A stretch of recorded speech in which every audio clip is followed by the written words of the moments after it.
Muy buenas tardes para todos, para la doctora Sandra, para todos los que nos están acompañando. Pues para mí es muy grato estar nuevamente con ustedes. El día de hoy, como lo manifestaba la doctora Sandra, pues vamos a ver un poco lo que es el impuesto nacional al consumo y otros impuestos derivados de este impuesto nacional al consumo que también nacieron ya hace ratico, que de pronto no son de tanto uso, pero que es bueno que ustedes los conozcan, por si acaso en algún momento pues llegan a tener conocimiento de ellos, les llegan a preguntar sobre estos temas, pues me parece que es bueno que lo conozcan, ¿vale?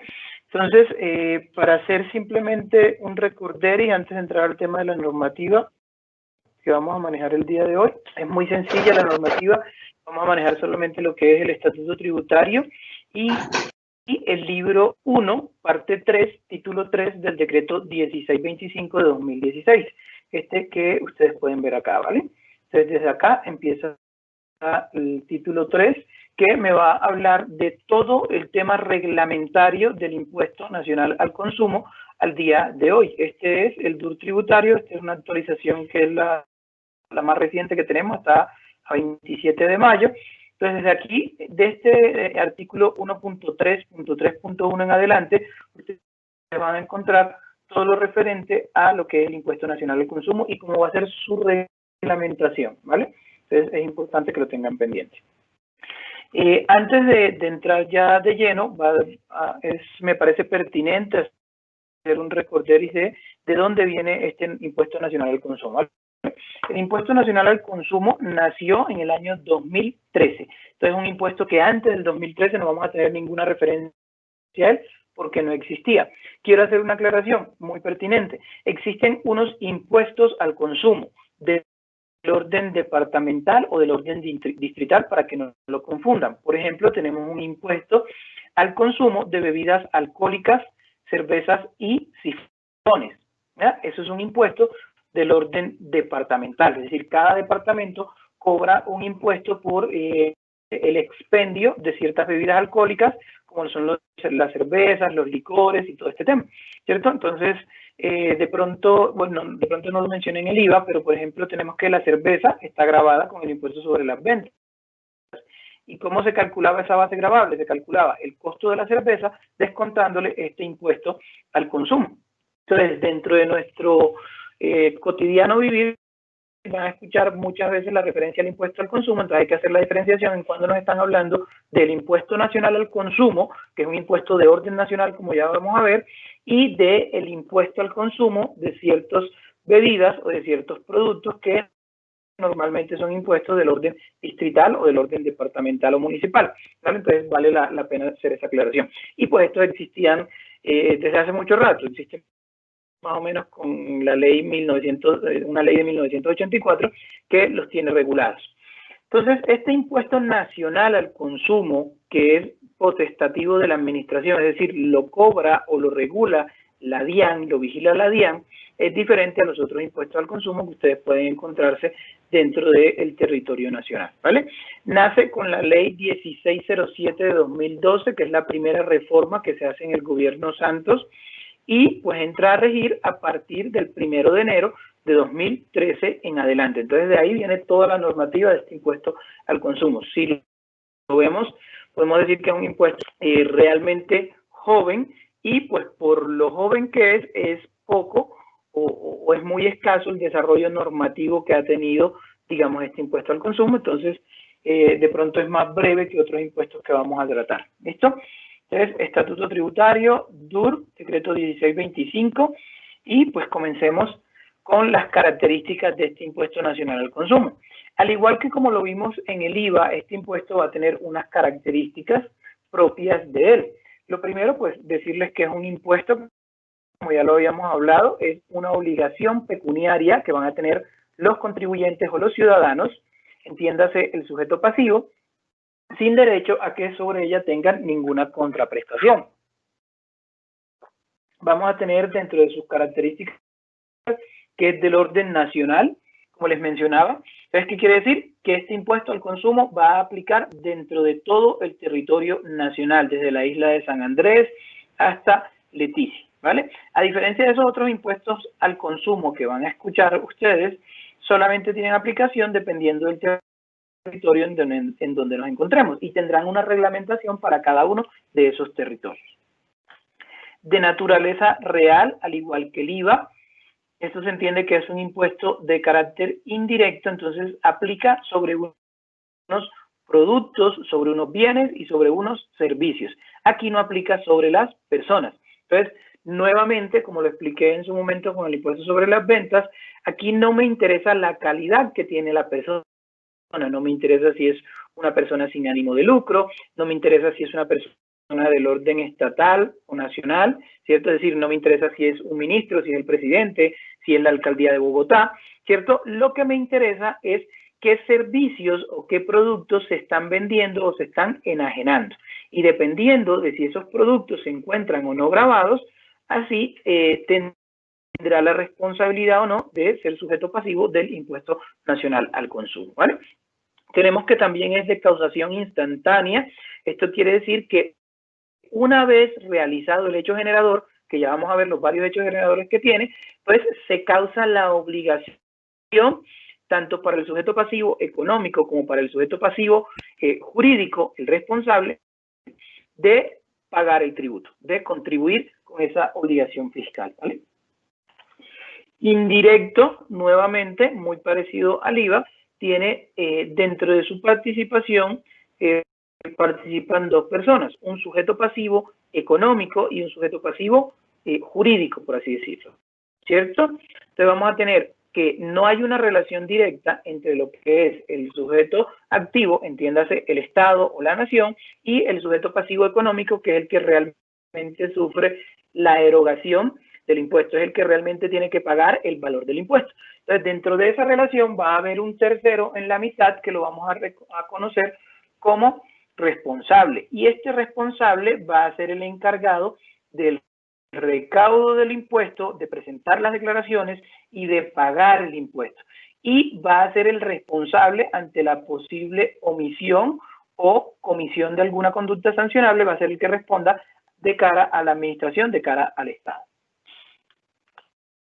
Tenemos nuevamente los mismos, los 5 elementos de todos los tributos. Como yo se los decía cuando estábamos viendo el tema del impuesto sobre las ventas, para los que lo vieron conmigo, los que nos estuvieron acompañando en esa oportunidad, todos los tributos, todos los impuestos del orden nacional que tenemos y del orden territorial o departamental van a tener unos 5 elementos, y estos 5 elementos, por mandato constitucional, son obligatorios que existan y que estén tipificados dentro de la ley y dentro de la norma.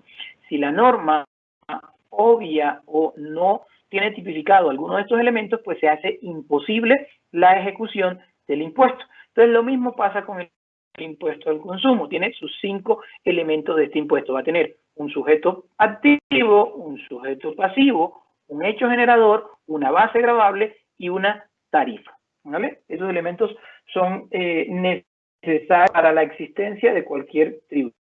Entonces vamos a ver uno a uno cada de esos elementos. El sujeto activo va a ser, pues nuevamente, el acreedor del vínculo jurídico, es decir, la persona a la quien hay que pagar esas erogaciones que se están sufriendo, y en este caso pues va a ser el Estado. Y nuevamente aparece la DIAN como un administrador de ese procedimiento, como un ente ejecutor y que vela por el cumplimiento cabal de las obligaciones de las personas que sean responsables del impuesto al consumo. Pero, nuevamente, la DIAN no va a tener ninguna injerencia dentro del recaudo de este impuesto.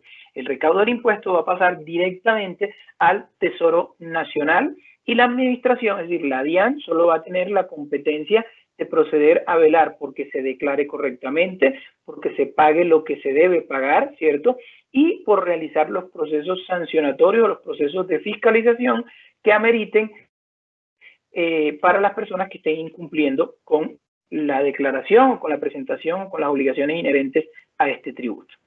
Sujeto pasivo, nuevamente, al igual que en el IVA, vamos a tener, y ya lo estaba mencionando hace un rato, un sujeto pasivo de derecho o jurídico, por así decirlo, y un sujeto pasivo económico. Sujeto pasivo económico, el que sufre la erogación, el que tiene que pagar el impuesto. Sujeto pasivo de derecho, la persona que va a estar encargada de recaudar ese impuesto y que después va a tener la obligación de presentar la declaración, pagar el impuesto, rendir información sobre ese impuesto, ¿cierto? Y cumplir con ciertos requisitos y encargarse de que el Estado reciba ese recaudo, reciba el pago de ese impuesto.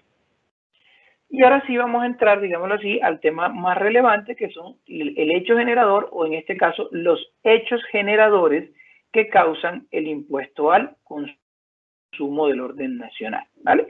Entonces, al igual que en el IVA, vamos a tener multiplicidad de hechos generadores. Vamos a tener 4 hechos generadores y vamos a entrar a explicarlos uno a uno cada uno de ellos, de estos hechos generadores. ¿Listo? Entonces, vamos a tener el servicio de telefonía móvil, ¿sí?, que genera el impuesto al consumo. Entonces, la normativa que vamos a revisar el día de hoy, vamos a empezar a mirar desde el artículo 512-1 del Estatuto Tributario, nos va a hablar de el nacimiento del impuesto al consumo, ¿cierto?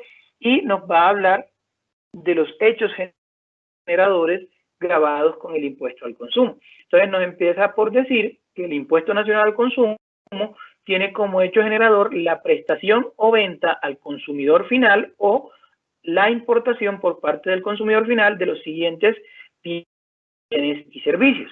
Entonces, si ven, ¿por qué se genera cuál es el hecho generador? Prestación o venta. ¿De cuáles servicios? De los que vamos a ver a continuación. Y tiene una parte importante y peculiar, por así decirlo, que va a ser cuando la importación sea realizada por un consumidor final.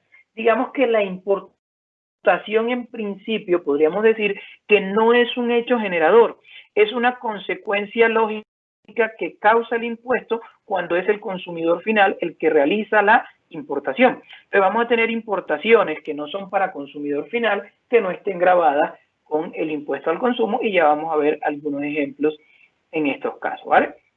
Entonces el primer hecho generador que vamos a manejar es la prestación de servicios de telefonía.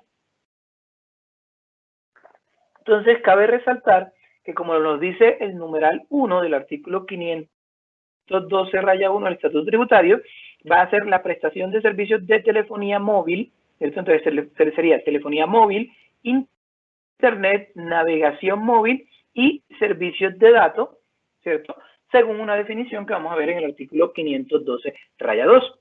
Entonces, no cobija la telefonía fija, solo va a cobijar la telefonía móvil, lo que es el tema de internet, navegación móvil y servicios de datos. Esos son los que van a estar grabados. Por otro lado, tenemos la venta de algunos bienes inmuebles de producción tanto doméstica como importados. Y vamos a ver cuáles son estos bienes. Aquí vamos a encontrar una particularidad bastante interesante, que muchos de estos bienes que vamos a referenciar van a estar grabados tanto con el impuesto al consumo como con el impuesto a las ventas, ¿vale? Entonces hay que mirar los artículos que me consagran esos impuestos esos bienes que van a estar grabados. Si ustedes notan, para los que me acompañaron en el tema del IVA, ustedes van a notar que dentro de las características que yo hablaba del impuesto sobre las ventas, yo les decía que la regla general en el IVA, ¿cierto?, era que todos los bienes estaban grabados a la tarifa del 19%.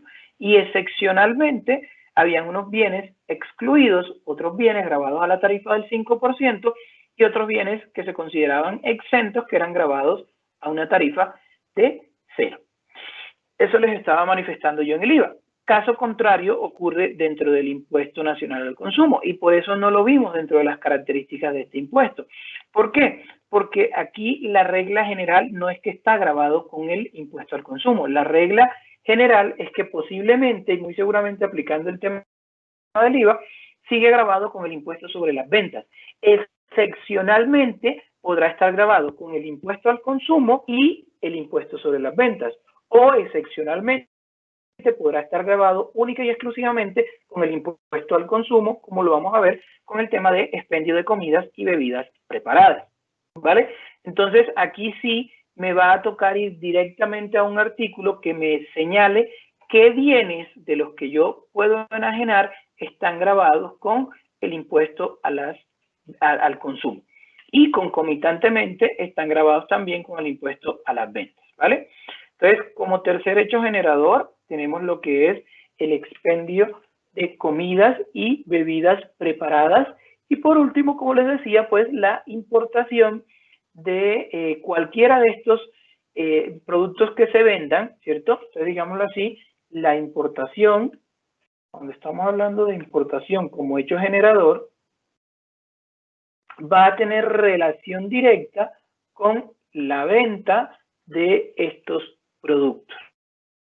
En ese único caso, la importación va a considerarse como un hecho generador del impuesto al consumo, y ya lo vamos a explicar un poco más a fondo porque puede ser un tema que causa confusión, ¿vale?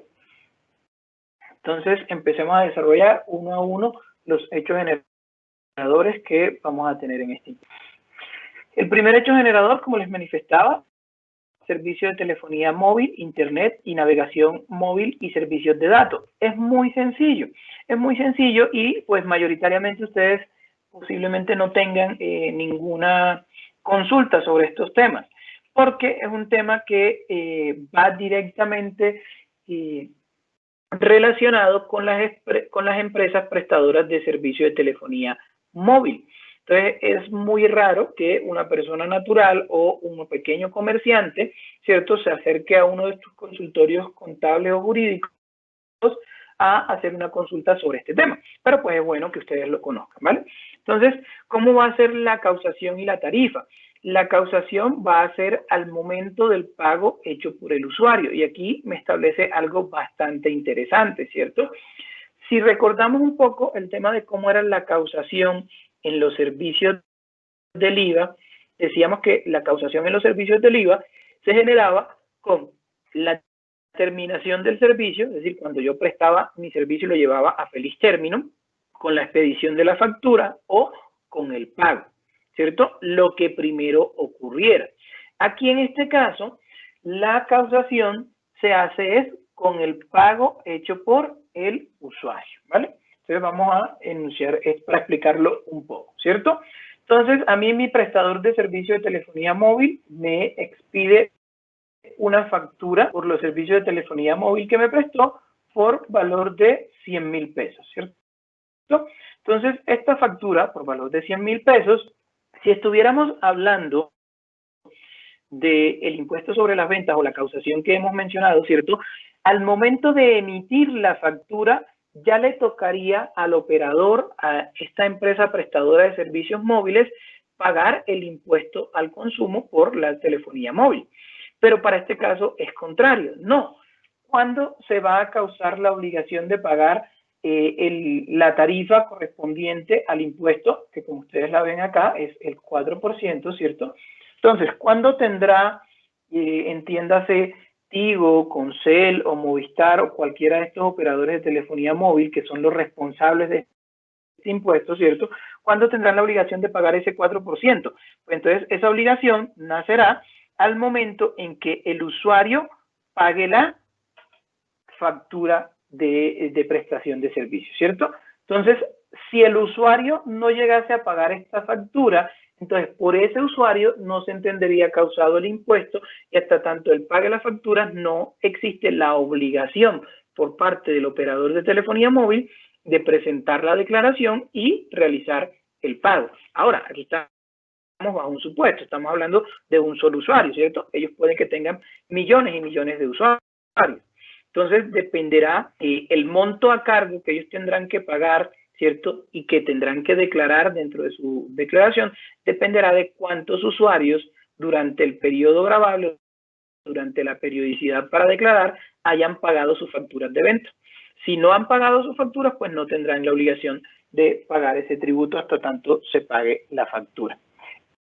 Este es un tema bastante interesante para estos operarios, porque beneficia el manejo de la caja que van a tener, porque no van a tener que sufrir esa erogación de sus propios bolsillos hasta la espera de que el contribuyente, o bueno, de que el usuario del servicio móvil pague la factura, cosa que es completamente diferente en el impuesto sobre las ventas. ¿Cuánto va a ser la tarifa? Entonces, nuevamente la reitero, va a ser el 4%.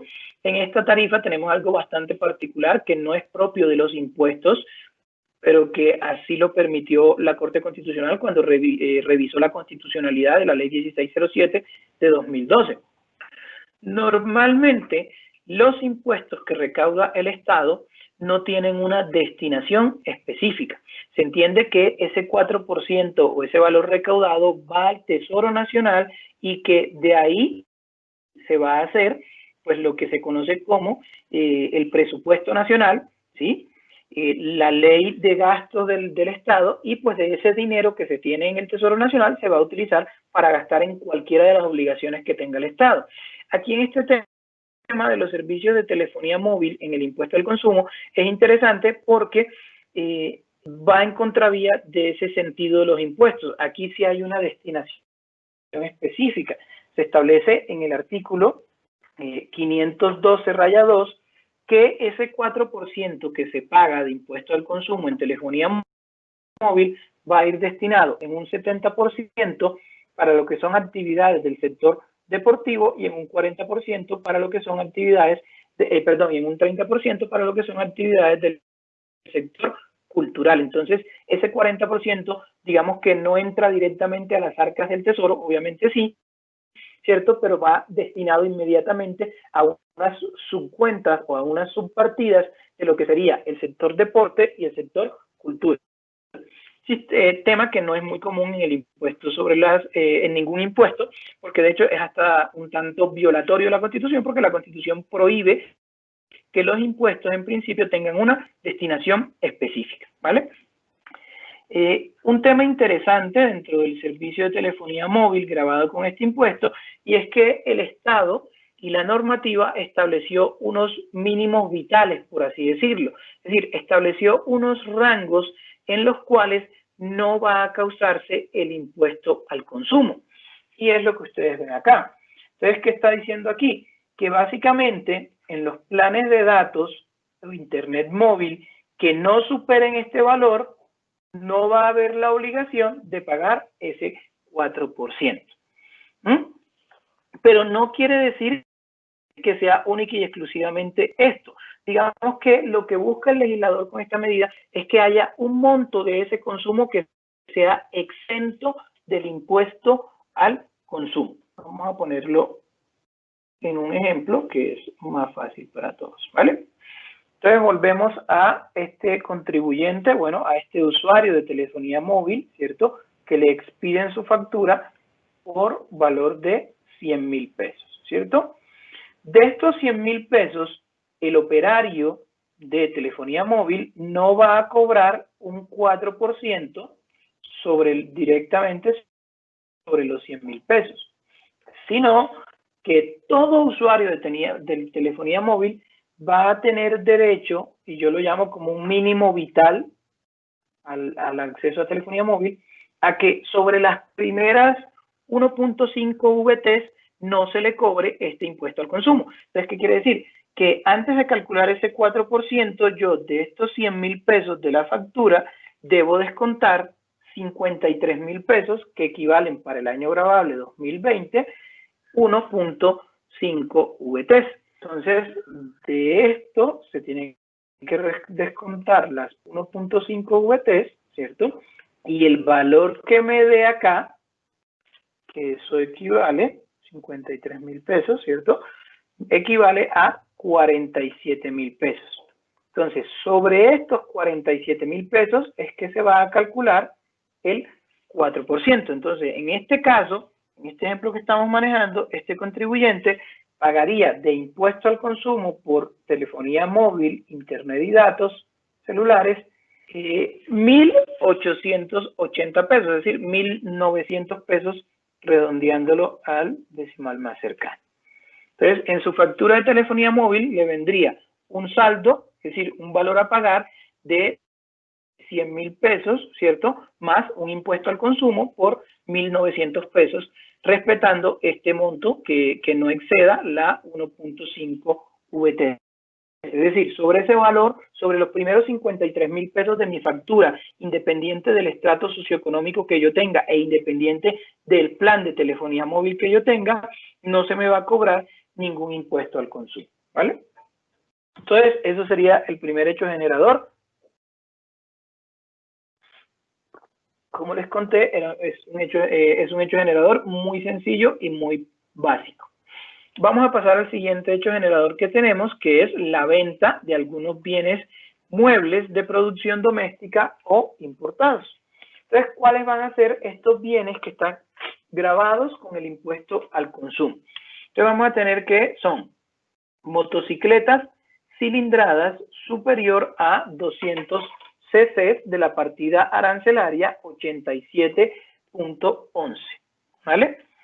Entonces, quiero explicarles también algo que de pronto les va a servir muchísimo en el tema de consultar cuando ustedes se encuentren partidas arancelarias, ¿vale? Entonces, vamos acá a mi internet. Aquí están viendo mi pantalla, me confirma la doctora Sandra. Sí, señor.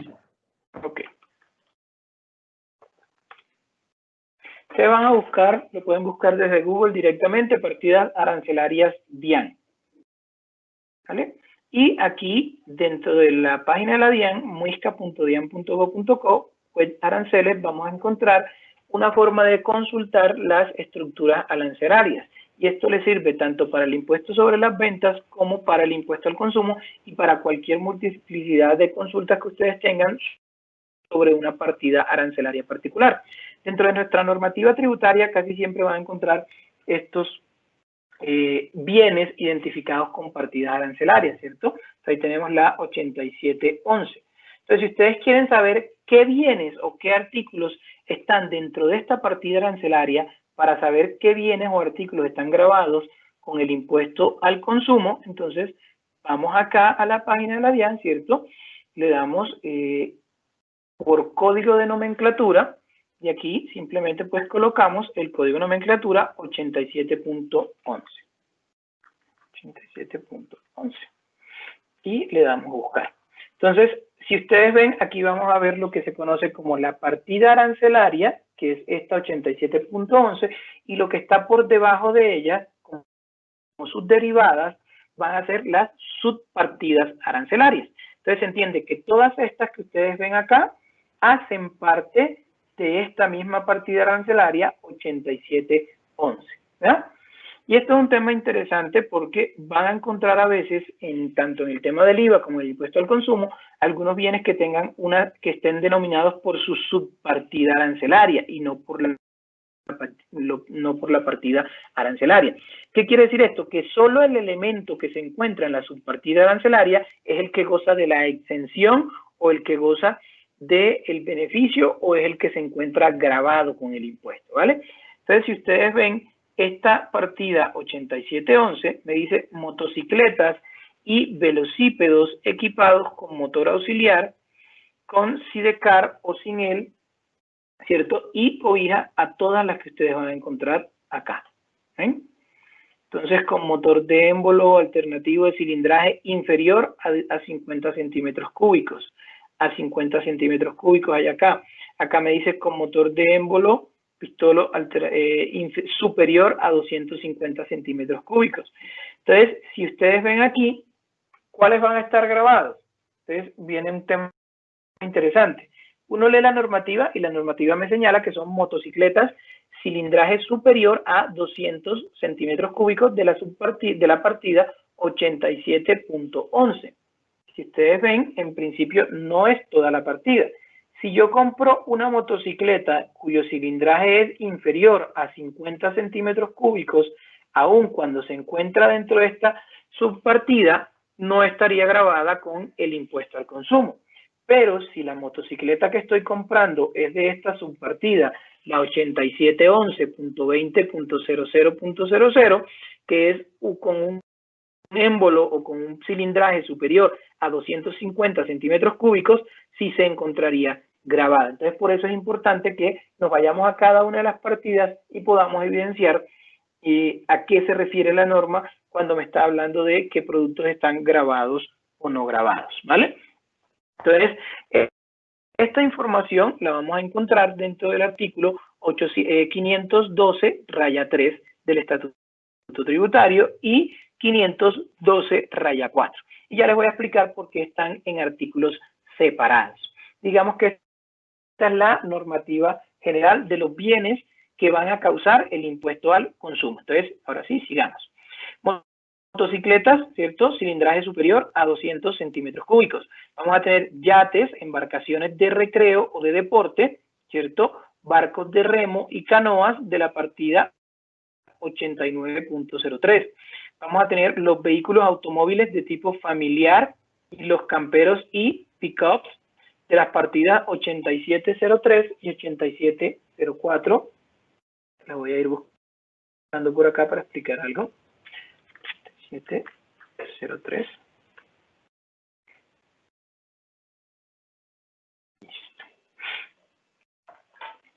Globos y dirigibles no propulsados por motor de uso privado. Las demás aeronaves de uso privado. Entonces, aquí ya me hace unas aclaraciones. Mire que me señalan que son de uso privado. Entonces, si estamos hablando de que lo que se está comprando o lo que se está enajenando es un globo, un dirigible o una aeronave y es de uso público, entiéndase de cualquiera de estas empresas prestadoras de servicio público de transporte aéreo, Avianca, Latam, EasyFly, todas las que tenemos en el comercio, ¿cierto? Entonces se entenderá que no está grabada con el impuesto al consumo. Pero si era una aeronave de uso privado, estará grabada con el impuesto al consumo. Entonces, viendo cuáles van a ser los que me generan el impuesto al consumo, vamos a empezar a hablar de lo que sería la tarifa a la cual van a estar grabados. Y en la tarifa hay que hacer dos diferencias importantes. Vamos a tener una tarifa del 8% para algunos bienes de los que ya mencionamos y vamos a tener una tarifa del 16% para algunos de esos mismos bienes que ya mencionamos. ¿Vale? Entonces, si ustedes ven, algo de lo interesante del impuesto al consumo es que en el impuesto al consumo sí hay multiplicidad de tarifas. Vamos a tener una tarifa del 4 para el tema de telefonía, vamos a tener una tarifa del 8 para algunos bienes que vamos a enajenar, vamos a tener una tarifa del 16 para esos mismos bienes, para otros bienes a enajenar, y vamos a tener una tarifa nuevamente del 8 para lo que son restaurantes y bares, que ya vamos a explicar más en detenimiento, ¿vale? Entonces, bienes que van a estar grabados a la tarifa del 8%. Entonces, vamos a tener los automóviles de tipo familiar, los camperos, cuyo valor FOB sea inferior a $30,000. Recordando un poco qué es valor FOB. Valor FOB es una forma de denominar en temas aduaneros el valor de una importación, ¿cierto? Significa free on board, es decir, lo que me cuesta ponerlo dentro del buque o del bote que me va a transportar la mercancía hasta Colombia, ¿ya? Entonces, la referencia que se toma para calcular si este bien que se está enajenando va a estar grabado a la tarifa del 8 o del 16, va a ser su valor FOB. Entonces, el valor FOB de este caso, si es inferior a $30,000, la tarifa que va a aplicar va a ser la del 8%. Mismo caso tenemos en el de las pick-up, cuyo valor FOB sea inferior a 30,000 VT, a $30,000, ¿vale?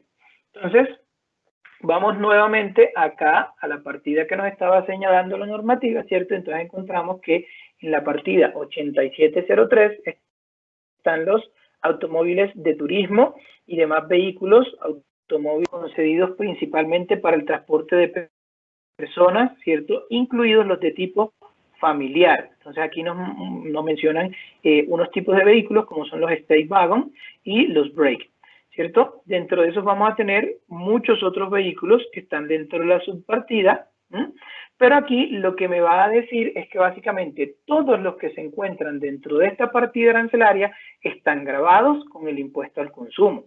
Lo que importará para saber cuál tarifa les voy a aplicar es si su valor FOB es superior a $30,000 o es inferior a $30,000. Entonces vamos a tener grabadas con la tarifa del 8%, vamos a tener lo que son motocicletas de cilindraje superior a 200 centímetros cúbicos, lo que son los yates y demás embarcaciones de recreo o de deporte, las barcas, botos de remo y canoas, grabadas a la tarifa del 16. Entonces, pues los dos primeros, ¿cierto? Los que ya habíamos hablado anteriormente. Si estaban grabados a la tarifa del 8, las pick-up y los automóviles familiares con valor FOB inferior a 30.000, pues los que superen este valor FOB, es decir, 30.000 hacia arriba, van a estar grabados a la tarifa del 16%. Por otro lado, tenemos lo que son globos y dirigibles no propulsados por motor de uso privado, como ya dice la aclaración, y las demás aeronaves. En muchas partes ustedes van a encontrar el término aerodinos, y básicamente aerodinos pues hace referencia a todo este tipo de aeronaves propulsadas por motor. Aviones, helicópteros, pueden ser biplanos, bimotor, todos estos temas, ¿vale? Entonces, esos van a estar grabados a la tarifa del 16%. Ahora viene un tema interesante y es cómo voy a calcular la base gravable. Entonces, en principio, la base gravable va a ser el valor total del bien, incluidos los accesorios de fábrica, sin incluir el impuesto a las ventas. Porque yo les dije que muchos de estos bienes que vimos también se van a encontrar grabados con el impuesto a las ventas.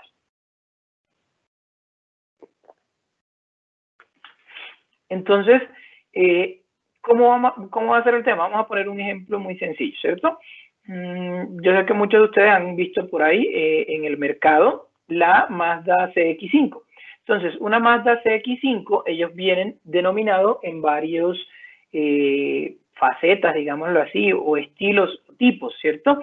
Entonces tenemos la Touring, que sería como la versión normal, y tenemos la versión full equipo, como uno la conoce, que sería la Grand Touring, por así decirlo, ¿cierto? Entonces, obviamente, la Touring, que es la versión más sencilla, va a tener menos accesorios de los que tendrá la Grand Touring. Entonces, al momento de calcular la base gravable, si yo estoy comprando una Grand Touring que encaja dentro de estas Station Wagon, es un SUV, entonces todos los accesorios complementarios que tenga esta Grand Touring van a estar incluidos y van a ser parte de lo que es la base gravable al impuesto al consumo. Lo único que yo voy a descontar al momento de calcular esta base gravable va a ser el impuesto sobre las ventas. Y otra cosa que voy a tener en cuenta, ¿cierto? Es cuando yo tenga en conocimiento la base gravable, voy a tener que compararla con el valor FOB de importación de este producto, si supera los $30.000 o si no supera los $30.000, para saber qué tarifa les voy a aplicar. Ahora, puede presentarse un problema, pero ese problema pues también lo contempla la normativa y nos da inmediatamente la solución. Y es esta, ¿cierto? ¿Qué pasa? Como el impuesto al consumo no solamente grava los bienes importados que mencionamos, sino también los que tengan producción nacional. ¿Qué pasa si ese bien que yo estoy comprando, en este caso un vehículo familiar, es de producción nacional? Es decir, se lo estoy comprando directamente a la fábrica o a un concesionario que lo compra a una fábrica que lo produce directamente en Colombia. Entonces, si el vehículo es de producción nacional, me va a tocar a mí, responsable del impuesto al consumo, ahorita vamos a ver quiénes son esos responsables, me va a tocar a mí, responsable del impuesto al consumo, informarme de cuál es el promedio de las declaraciones de importaciones de los vehículos de la misma marca, modelo y especificaciones de los últimos 6 meses. Y con ese promedio va a ser mi marco de referencia para saber si el vehículo que yo estoy enajenando, que es de producción nacional, supera los $30.000 o está por debajo de los $30.000, ¿cierto? Entonces, es decir, a mí me va a tocar mirar las declaraciones de importación de vehículos de igual modelo e igual especificaciones durante los últimos 6 meses. ¿Cuánto ha sido el valor de cada una de esas importaciones o del valor de esos vehículos? Sacar un promedio y ese promedio va a ser mi marco de referencia para poder calcular mi impuesto al consumo o el impuesto al consumo que yo como responsable voy a tener que facturar, y pues que la persona que está comprándolo en su calidad de sujeto pasivo económico va a tener la obligación de pagar, ¿vale? Si estamos hablando de aerodinos, activos fijos, ¿cierto? La base gravable estará conformada por la diferencia entre el valor total de la operación. ¿Qué quiere decir esto? ¿Cuánto me costó a mí adquirir el aerodino, entiéndase la aeronave, ¿cierto? Y en cuánto lo voy a vender. Si de pronto por el periodo de uso la aeronave está muy deteriorada y pues ya no me van a pagar lo mismo que me costó a mí adquirirlo, pues es posible que mi impuesto al consumo sea cero, pero pues cabe la posibilidad de que ese impuesto al consumo no llegase a ser cero, dependiendo del momento o del término en que lo esté enajenando, ¿vale? Vehículos que no generan el impuesto al consumo. Estos puede que estén dentro de esas partidas arancelarias que mencionamos anteriormente, pero la normativa taxativamente está diciendo que no van a estar grabados con el impuesto al consumo. Y por ponerles un ejemplo, yo les decía que los vehículos que están dentro de esta partida arancelaria estaban grabados como regla general con el impuesto al consumo, pero aquí vemos una excepción. Entonces me dice que los vehículos que se encuentren en esta partida arancelaria, pero que sean taxis o que sean vehículos para el uso servicio público, ¿cierto? No van a estar grabados con el impuesto al consumo. Entonces, no sé si aquí tenemos un ejemplo puntual que les pueda mencionar. No, aquí no hay muchos ejemplos puntuales para mencionarles. Entonces, pongamos un ejemplo común y corriente, ¿cierto?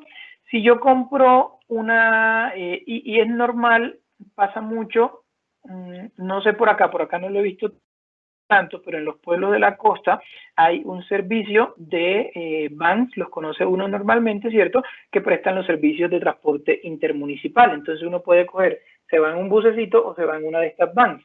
Estas vans normalmente son servicios que encajan dentro de la denominación de vehículos de uso familiar, lo que se conoce como station wagon.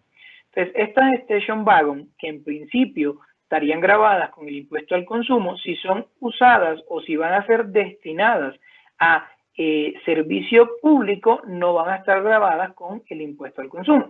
Entonces, dependerá de la persona que lo esté adquiriendo, que le tiene que manifestar y demostrar a la persona vendedora, al responsable, de cuál va a ser la destinación que tenga este vehículo. Si el vehículo es destinado para servicio público, pues entonces se exonerará de pagar este impuesto y se entenderá no grabado con el impuesto.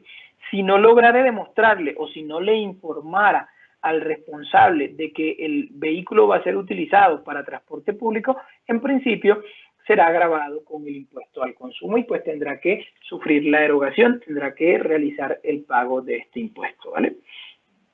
Tenemos también los vehículos para transporte de 10 o más personas y si miren aquí no me hace la diferenciación de que sea o no para transporte público, ¿cierto? Puede ser para transporte privado. Vamos a tener los vehículos de transporte de mercancía, tampoco van a estar grabados con el impuesto al consumo. Los coches, ambulancias, celulares y mortuorios de esta partida arancelaria, nuevamente se repite la misma partida arancelaria.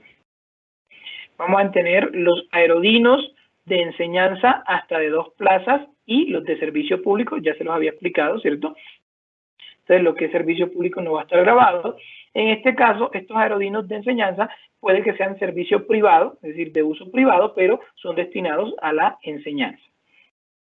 Vamos a tener vehículos eléctricos no blindados de estas partidas arancelarias.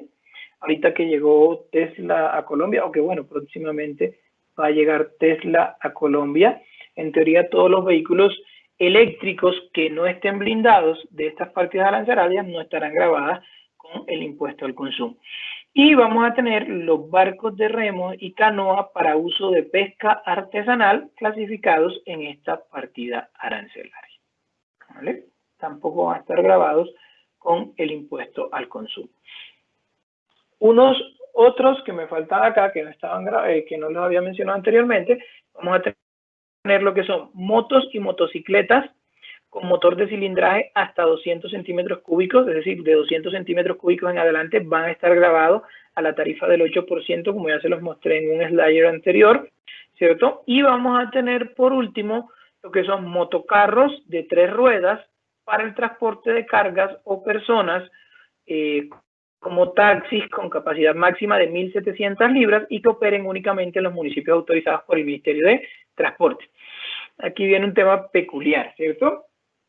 Porque básicamente esto amerita una reglamentación, porque primero lo que debe mediar es que yo debo informarle a la persona que le estoy adquiriendo el bien, en este carro, el motocarro, que este bien va a ser para uso como taxi, ¿cierto? Para uso de transporte público dentro de algunos municipios que autorice el Ministerio de Transporte. Esta norma, como les dije, nace en el 2016, cuando estaban en boga de regular un poco el tema del mototaxismo, un tema que era bastante particular y general dentro de muchas zonas de provincia. Entonces, por eso se hacía necesario esta regulación. Entonces, lo que se buscó fue reglamentar este tema de los motocarros siempre y cuando van a ser utilizados en algunos de los municipios autorizados por el Ministerio de Transporte, ¿vale? Dentro de los temas varios que deben saber del impuesto al consumo, el impuesto nacional al consumo para bienes y servicios, está este tema, y es que no se causa en la venta de activos fijos, excepto los aerodinos. ¿Qué quiere decir esto? Yo puedo tener un vehículo, ¿cierto? Una pick-up, no sé, un vehículo 4x4. Imagínense una Toyota Hilux. Entonces, esta Toyota Hilux, me parece que se me conectó otro equipo aquí al micrófono. Entonces, esta Toyota Hilux, ¿cierto? Si yo la tengo como un activo fijo, es decir, si yo no me dedico a comercializar este tipo de vehículos, sino simplemente lo adquirí para mi uso cotidiano y decido venderlo, no me va a generar el impuesto al consumo independientemente de cuántos años de uso lo tenga dentro de mi haber, porque ya les voy a explicar el otro ítem que se menciona acá, ¿cierto? ¿Por qué? Porque yo no me dedico a la comercialización de estos vehículos. Yo lo tenía y para mí era un activo fijo, ¿ya? ¿Cuál va a ser la excepción? Los aerodinos. Independiente de que esos aerodinos se tengan para venderlos, para comercializarlos, o se tengan como un activo fijo de la persona, siempre van a generar el impuesto al consumo. Por otra parte, y es este ítem, ¿cierto? El impuesto al consumo no se va a causar en la venta de cualquiera de estos vehículos que vimos anteriormente, ¿cierto? De los vehículos familiares, de las pick-ups, de las motocicletas de más de 200 centímetros cúbicos de cilindraje, ¿cierto? No se va a causar siempre y cuando el vehículo que se esté vendiendo sea un vehículo usado con más de 4 años de uso, ¿cierto? Entonces, si estoy vendiendo vehículos usados y tienen de uso años inferiores a 4 años, no van a generar el impuesto al consumo. Perdón, generan el impuesto al consumo, correcto, ¿cierto? Si son menos de 4, generan el impuesto al consumo. Si son más de 4 años, no generan el impuesto al consumo. Entonces, las personas que de pronto se dedican o que tienen su negocio de comprar y vender carros usados, posiblemente sean responsables del impuesto al consumo. ¿Cuándo van a ser responsables del impuesto al consumo? Y van a tener la obligación de facturarlo y cobrarlo. Cuando enajenen vehículos usados que tengan menos de 4 años de vida. Si tienen más de 4 años, no van a ser responsables de este impuesto al consumo, ¿vale? Entonces, siguiendo con el siguiente hecho generador,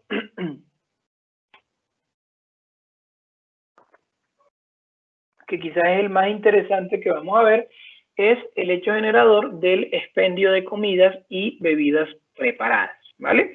Entonces, lo primero que ustedes tienen que hacer antes de adentrarnos en estipular cuáles van a ser los bienes o cómo identificar este hecho generador, los invito a que vayamos al artículo 512-8, ¿cierto? Este artículo 512-8 me trae una definición de lo que se entiende por restaurantes. Y esta definición es sumamente importante para poder establecer qué servicios de expendio de comidas y bebidas preparadas están grabadas o no con el impuesto al consumo.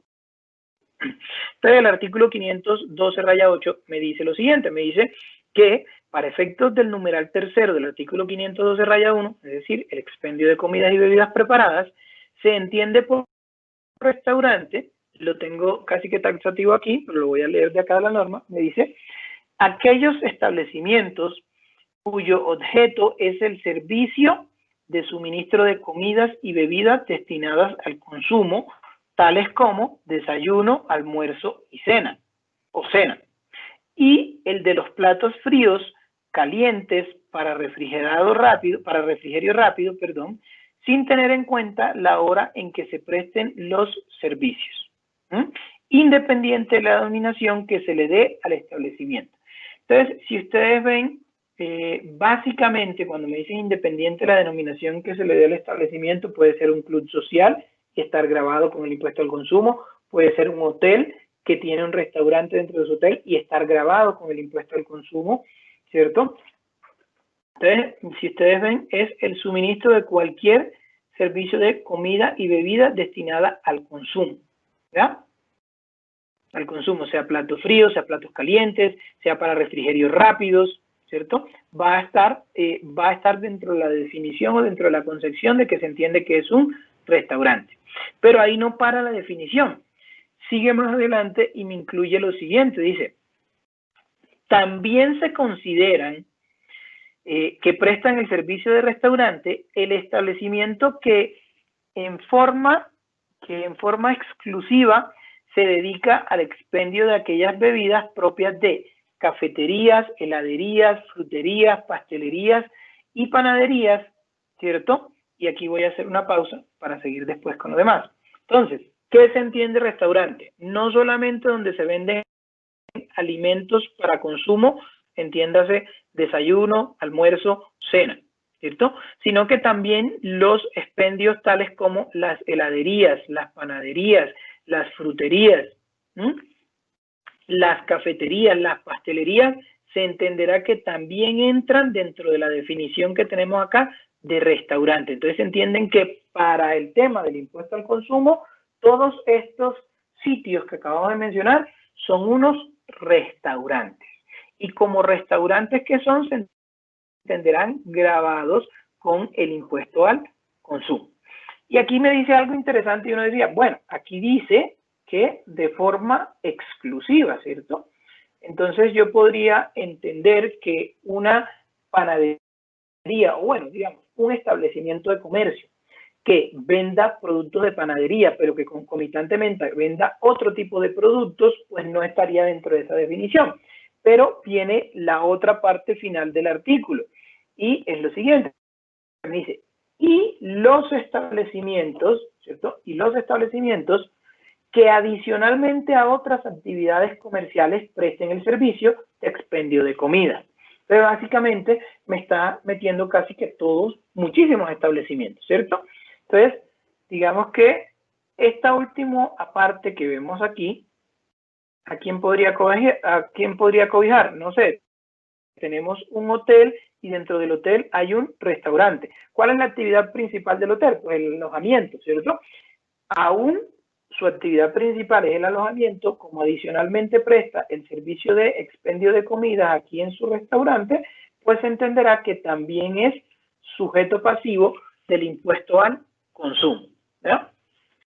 Ahora, el tema de esta definición ha sido tan complejo y tan extenso que podríamos decir que si en una papelería, ¿cierto? Yo tengo una pequeña papelería o un pequeño mini mercado, pero además dentro de ese pequeño mini mercado se hacen buñuelos, avenas, empanadas o cualquiera de estos productos alimenticios para su venta, ¿cierto? Pues también se entenderá que están grabados con el impuesto al consumo. Así sea que vayan a ser ingeridos dentro del establecimiento o que vayan a ser llevados para ingerirse por fuera del establecimiento, también van a entrar dentro de la definición de impuesto al consumo, ¿vale?